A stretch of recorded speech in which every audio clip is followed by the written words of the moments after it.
Really quick, Dana, only because I've seen this and I've never seen this before. I want to talk about Khabib really quick. That's right. And that and him talking to you. I never seen anything like this in my life. He's not even done with Michael Johnson when he's fighting Michael Johnson, and between rounds, he's telling you he wants to fight you. He's calling. First of all, I loved it. He's telling everybody normally is worried about the fight. Are they winning? Let me get my heart rate back down. The guy's arguing with Dana about if he could fight Conor McGregor next, telling him. I bet. Well, Dana, what was he saying exactly? I want to fight your son. He's fighting with me more than he's fighting with Michael Johnson. He's like, you know, this should have been my title shot, right? I should have had this title. Give me the title fight. You know, look at this fight. I said, Khabib, win this one first. Yeah. Pay attention. Go win this fight first. Go win every round. He came back and was screaming at me the entire time that the guys were trying to work on him in the corner. Oh, I mean, I'm impressed with him. What do you think about a fight between him and Conor? I mean, Johnson in the beginning of the fight looked awesome for like almost the 3 minutes, and then it really took a drastic turn for him. But yeah, Michael Johnson rocked him. Yes, early in that fight. Yeah, he did. He looked good, and Michael Johnson's wrestling he's a good wrestler. When Khabib got him down, he completely dominated him. Oh my God! Yeah, I mean, even when he got away from some, it was just inevitable after a while. Once his snap was a little less with his striking, and he's a tough guy, so he hung in there longer than I think most would down on the floor. But that was like a slow death down there. And even when he gets locked up with him, I've seen footage of him getting locked up with Luke Rockhold up against the cage and taking him down. I mean, he is a gorilla, Khabib. He is.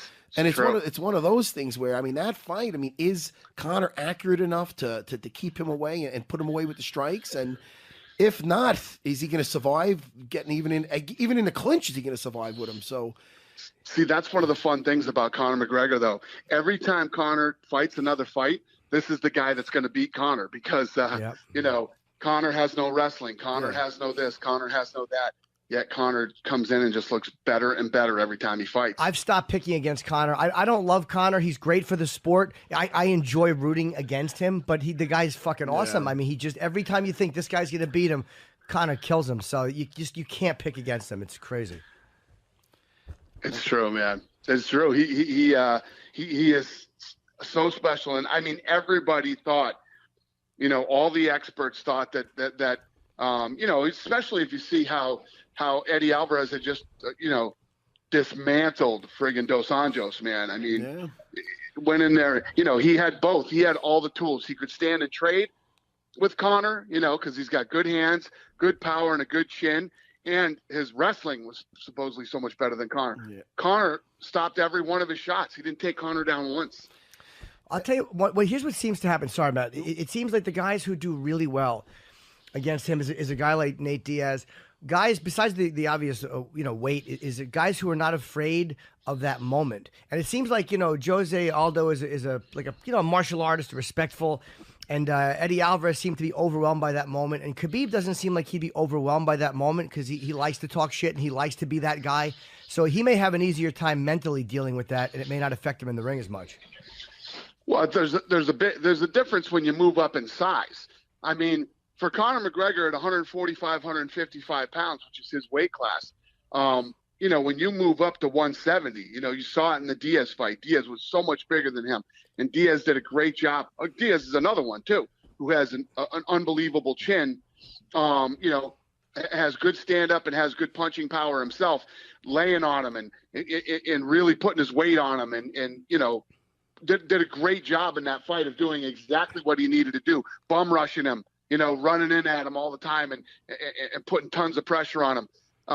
And then, you know, there's been this talk between Woodley and Conor about those guys fighting. Oh. The difference is that when you get to that to the level, those guys that fight at 170 walk around way more than 170. What Conor's trying to make 170. He weighed in at 168. And it was hard for him to get to that weight. You know, those guys are used to, you know, getting hit much harder. Yeah, it could be dangerous. Yeah, I'd like to see the fight I would want to see even more than Woodley Conor would be Stephen Thompson Conor. I think it'd be a really interesting fight. True. I don't think it'll happen. It's just I just don't think Conor needs to mess around at that weight. He needs to stay at 55. I mean, you guys are just talking at the beginning of this conversation about how tough of a fight Khabib is. You know, Khabib's a 55-pounder. Yeah. I mean, yeah, 55-pounder, that's a fucking gorilla. Yeah. I'm so Exactly. impressed with that guy. I think he's a monster movie, and that would be. And I like when he's talking about the fight. I like his trash talk where he's saying he's not going to submit him. He's going to take him down. He's going to smack him around. He's going to talk, and he's just going to talk to him. And oh man, dude, it's a fucking nightmare if you hear this guy talk. You know, it's funny because he believes every second of it.